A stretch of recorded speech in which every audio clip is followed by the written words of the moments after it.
Hello. I have a great tip for you today. So, I found this yesterday because I was looking for something to watch on television. So, this was by accident. So, I talk a lot about with my current people that I work with, as well as new people, the importance of learning idioms, slangs, expressions, because how we write is not how we speak. We're full of all kinds of expressions and whatnots in the United States. And so many of you ask me, that's interesting. Where did that come from?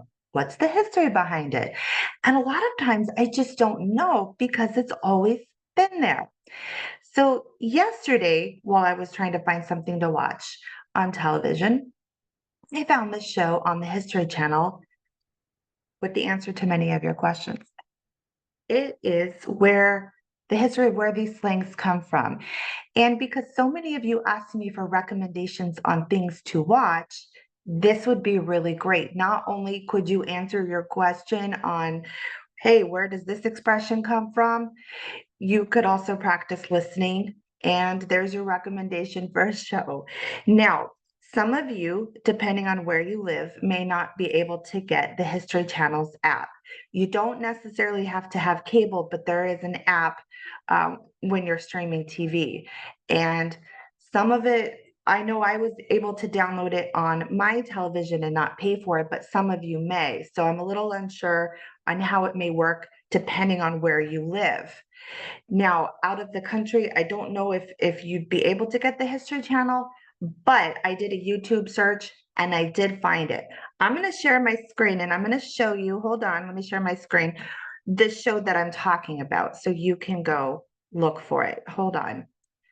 So, it is called Watch America's Secret Slang.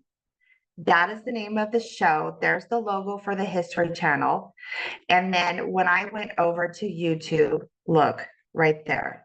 So again, can find it on YouTube. If you can get the history app, more power to you. And then you can practice your listening and learn a little bit of history of where these crazy expressions, phrases come from. And look in the description. Dyed in the wool, long in the tooth, three sheets to the wind, dead as a doornail.